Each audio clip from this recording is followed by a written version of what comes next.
Hello and welcome to Wolfman Gaming. This is my Uncharted, The Lost Legacy, Crushing Difficulty walkthrough, and this is Chapter 7, also known as The Lost Legacy, and this video is part 2 out of 2. And as I mentioned in my previous video, I decided to divide this chapter into 2 videos because it is quite long. A bit due to the fact of my cautious approach to the first fight in the chapter, and also due to we are now once again in a platforming sequence and we are taking on quite a huge puzzle, one of the biggest puzzle sequences in this game, which once again feels to me like this should have been is type of puzzle I expected to find in the Tomb Raider games, because it's very big. It's really fun, I actually enjoy it. But it feels, in a sense, more like that was the part that was missing in Tomb Raider. I talked a little about the Tomb Raider reboot in one of my previous videos, that it feels like a clunkier version of the Uncharted games.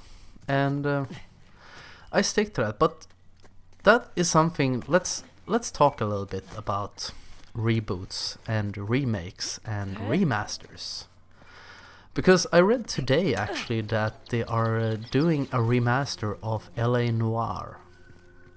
I have no idea if that was the correct pronunciation. But if you may remember, it was a game released by Rockstar Games back in I think it was 2012, 2013, not quite sure about which year it came out.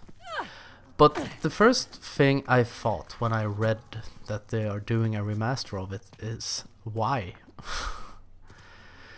Because as I can recall, I may be wrong about this, it got pretty mediocre reviews.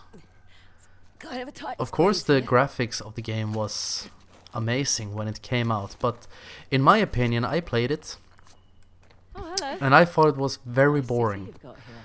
And a lot of other people thought it was boring as well. Because I am quite a frequent game shopper, and I started realizing, because after I played through the game my first time, I went to a video game retailer and traded it in to buy something more fun, and I started seeing on the pre-owned shelves that they were stacking the LA Noire games. Oh my god, everyone traded it in. But that brings me to the point I want to make, because this, in my opinion, is the console generation that still is yet to happen, to put it correctly, in my opinion, because we have gotten some great games this generation, I'm not saying that, but the word remake and remaster and reboot have been staples, especially remasters. And it's quite ironic that I strike down on that, because I'm currently uploading a walkthrough for the remastered version of Uncharted 2. I know that. But I think it's kind of sad that most games you hear about in this console generation is just remasters of PlayStation 3 and Xbox 360 games. It's like, it's a lot of Uncharted remastered and Dishonored Definitive and Gears of War Ultra Testosterone Edition, or whatever it's called. And also sequels. That is also a subject I have brushed past in a previous video. Now we're getting somewhere. Because when they released Uncharted 4, they said that would be the last installment in the Uncharted series. They would do a single player expansion for the game that would be 2 hours long, about. Maybe it's because this statue's enormous. It grew into becoming Uncharted The Lost Legacy, and I'm not bashing this game, I think it's a good game. Not as good as some of the other games in the series. But also they also said recently, I mentioned that as well, that the Uncharted universe is very vast and have parts yet to be explored. And I was hoping that they would not do this, There's another crank because up I ahead. have the biggest respect for Naughty Dog as a developer. They are one of my absolutely favorite game developers, because I really like adventure games. I really like the Uncharted games as well. But I don't want them to become Ubisoft. I know. You know, Ubisoft is my favorite developer to bash. Because Ubisoft used to make great games. They still do good games. Apparently from what I hear, the Assassin's Creed games after the last one I played was Assassin's Creed 3, and then I got fed up with it.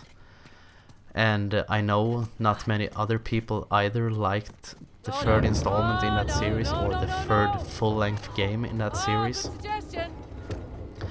But now they just rehashed the same old games. We have Far Cry 5 coming out, Nearly destroyed my pants. which takes place in Montana. Wow. And I from can what see I've my house seen from and here. from what I've heard, it's basically Far Cry 4, and wow, that's an amazing jump. Just if you missed it, jump back in the video for a few seconds and watch it. That is how the platforming has evolved in this game. If that had been Uncharted 1, I would have been dead. Oh, that's cool. 10 times over. But Chloe Hey, just kid. went I'll be right completely down. Spider-Woman and mustered up every fiber of muscle in her body and just defied the laws of gravity, and that was a close call. Also, pro tip. Don't miss the fact that you're supposed to latch onto the giant stone cobra hanging around Shiva's neck. But where was I? Yes, sequels. Thank you. And prequels. And everything in between.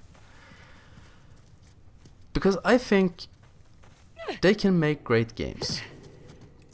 Naughty Dog have produced great games. Ubisoft has produced great games. And I only wish they would try something new. And I can understand a developer wants to go for safety. Because a game nowadays is extremely expensive to make. They have huge budgets. They cost millions upon millions to create. You have to have graphic designers, and you have to have script writers and directors and coffee fetchers and drug dealers to get methamphetamine so they can work for 3 days straight without passing out and all that stuff. Come on, jump So it's a very expensive process, and it would be devastating for a lot of developers if they put all those millions into a game just Here we go. Hang on. to have it fail completely. But in my opinion, I think they should have such much money and so much trust in themselves and their own abilities to dare to create something new. Water on for this side. And I must say, I don't think that virtual reality is the new black when it comes to video games. I have no faith in it at all. Now we've got water running down both Actually. sides. Mainly due to the fact that, Oh. Shall we? first of all, there is no precision in playing with motion controllers, or there is a lot less precision in playing with motion controllers. Is that it? We'll find out in a moment. And also, we have a bunch of VR headsets out now. We have the HTC Vive, we have the Oculus Rift, and we have the PlayStation VR. All of these are extremely expensive. They cost almost as much as a game console in themselves. And I know very few people that would pay as much money as they do for a game console on an accessory to that console. And also they require a lot. They require that you have deep pockets, as I already mentioned, and also you have to have big space. to play them. If you want to move around, you want to be able to walk a little bit and jump around and all that stuff. And not many people have that space Here to we put go. into their gaming. I remember when I got the PlayStation Move for my PS3. You were right. Of course I was. About what? One Halloween, I was sitting here. My girlfriend was at a Halloween party, These always come in threes. and Big ones for tridents, I had big our ones for apartment to myself. So I went into the PlayStation Store, Halloween sale, and bought myself House of the Dead 3, 4, and Overkill. And I put my controllers in my MP5 like mount, looked like a submachine gun, and I sat here playing House of the Dead the entire evening. But in order to do that, I had to move our living room table, because that was back in the time when I was vain and wouldn't and didn't want to acknowledge the fact that I needed to get glasses. So I couldn't sit on the couch and play video games without squinting with my eyes. that looks right. But anyway, it became a bit of a project, and also having that big mount, it gets quite front heavy, so you have to, it puts a lot of strain on your arms. And let's admit it, gamers, we are quite lazy. The Nintendo Wii was really fun when it came out. I used to drink beer with my friends over at a friend's place and play Wii bowling and all that stuff, also taking up quite a bit of space. He had a bigger living room than I do, or than me and my girlfriend do. But it's a bit of a project, because we also had to move furniture around to be able to do it.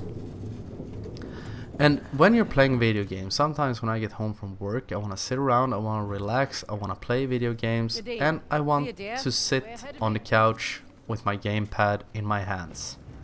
Simple as that. Got it. Thank you. Time to do the So, other side. and also, the VR headsets have been out for quite a while now, and there's nothing to play on them.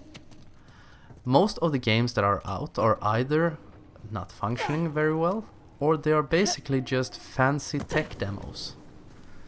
At least I know that's the case with the PlayStation VR. I'm not quite as up to date about the HTC Vive and the Oculus Rift, since I don't play on PC. I've always been a console gamer, and that's the media I prefer to play on. Let me see. Because I like the simplicity of having a games console. Because I know when I buy a game, You got that? as long as it says PlayStation 4 or Xbox One or Nintendo Wii U or whatever on it, a system that I have at home, Nominal stuff. my system will support it. I don't have to check if my graphics card is up to date or my motherboard or whatever. I can just go home, stick it in, wait for a huge update, and then I can play it. And now we're kicking off the fight. So let's leave my ranting about PlayStation VR and that and focus on surviving this huge encounter. On the other side of this area, there is a guy with an RPG, and there are also guys rushing you. The guy with the RPG will respawn, I think it's 2 or 3 times. When you shoot down the first guy, it will spawn in another one, and when you shoot him down, their little cousin, the straggler, will come in and take their place. The first time I played this game, I thought there was something wrong with it, or that he was stuck in an infinite spawn. You see me shooting him down right there? And there is a giant sniper rifle here somewhere. There it was. And I'm gonna pick that up to try and take off his buddies that have taken his place.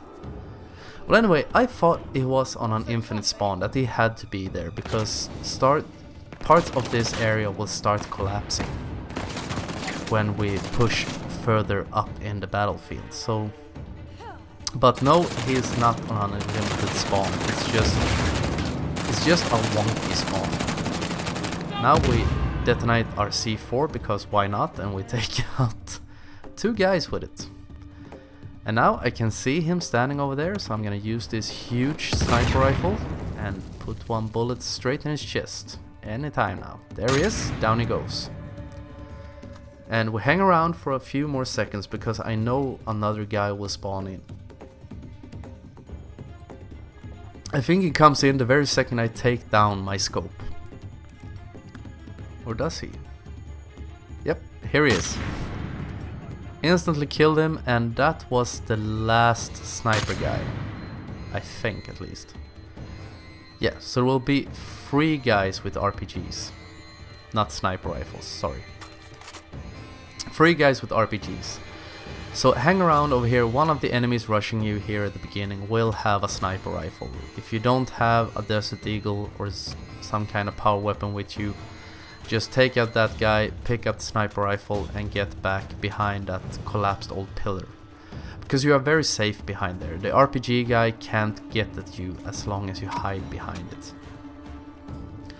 And now we need to pick up as much ammo and as many grenades as we can, because we are gonna push up and we are gonna get rushed by heavies and guys with itchy trigger fingers. Because this is the function I thought he was there to fill. See, this exploded. Now since he's dead, there's no reason why that should explode. But maybe they snuck in a time bomb, or it's an old Hindu contraption. So we pulled 2 guys off the ledge, we throw in some grenades, soften up the rest of the guys. Probably making Nadine stone deaf, but she's tough, she's wearing her grey top, so why not? And then I'm gonna hang back here for a little while extra, because I know there is a heavy coming. Or I think he may even be here already. Yep, there he is. Fast for a guy in body armor. But not faster than a Desert Eagle bullet. Or 3 of them. So we pick up another grenade, and then we can push up a little bit further. And then I'm gonna get rushed by the next wave of enemies. And also, once again, there are no checkpoints in this fight. You're gonna have to go through it start to finish. But as long as you don't rush in too far, you shouldn't have too much problems with it, because the cover on this fight is actually quite good. The only problems can be those collapsed sections. If the heavies come and they manage to push you back towards them and they get a lucky hit with their shotgun, that can be the end of it. But as long as you use your weapons wisely and don't rush, the shotgun, this S12 shotgun, is absolutely amazing against heavies. And I like when an enemy brings in the tool to his own demise, to be a bit philosophical about it. Because all the heavies in these games, usually they carry these shotguns. And they are also very vulnerable to them. Is that correct? I have no idea. Who cares? You get what I mean. As long as the point gets across, who cares if it's correct? And once again, we are gonna push up. But anyway, the heavies almost always carry shotguns, and the shotguns are very lethal, so as long as you manage to take down 1 heavy, you can take his shotgun and use it to put his friends to sleep. Once again, our bridge collapses. Maybe they spawned in a 4th RPG guy, can't see him, but that's the name of the game. And now we hide behind this pillar, because here comes another heavy and also some normal foot soldiers. But we have our S12. Here comes the heavy, 1 shot, 2 shot, and going, gone. Down he went. And now we just have this guy, and we are gonna have 1 last wave of enemies spawning in as soon as you cross that pillar. And you don't have to be... Now you don't have to be careful about your weapons anymore, because you're gonna lose all your weapons at the end of this chapter. You will not carry them over into chapter 8. So feel free to spray and pray as you choose. Use your grenades, use your guns. There is a Desert Eagle at the other side of this broken down pillar. Or use the pistol, whatever you feel comfortable with. anything that can make you win this fight. Here one of the guys advances a little bit. I was a bit cautious here because I had forgotten about the fact that you don't get to keep your guns. So learn from my mistakes and just spray. He is being very cautious, but down he goes. So you can skip this. I'm running around trying to get as much as I can. It's stapled into my brain at this point. Trying to get through this difficulty. And stuff starts collapsing, as things have a tendency to do when you put explosives into old structures. And now we have a little puzzle once again. And now I have to apologize because the very last bit of this chapter, for some reason, that didn't make it into the video. I have no idea why. But when I added the video into my editing program, the very last part of this video was missing. But that part just consists of you lockpicking 2 locks and then swimming upwards. I want to keep this as spoiler free as possible. The only risk you run when you're swimming upwards is that there will be debris going down or going down towards you. But as long as you stay sort of centered in that area, you will not meet any problems, or you will not die. The debris will miss you. So as soon as I've completed this puzzle, the video will end. And I have no idea why that happened, and I apologize for it. When I realized it had happened, I thought about re-recording it, but it's we're talking about maybe 2 minutes, and that's all you do. You pick 2 locks and you swim. So, and this puzzle is much like the puzzles we did in the towers in chapter 4. We're trying to complete this this picture of Ganesha and Panashurama, or whatever his name is, and see how Ganesha lost his tusk. And I was having quite a bit of trouble with this, apparently. There's no trophy related to this puzzle, so I didn't think about finding a video to do this the fastest way. But here we have it solved, and I'm just gonna move it in the position, and that is the end of chapter 7. So I wanna thank you very much for watching, and I will see you again in my next video. So until next time, this is the Wolfman signing off.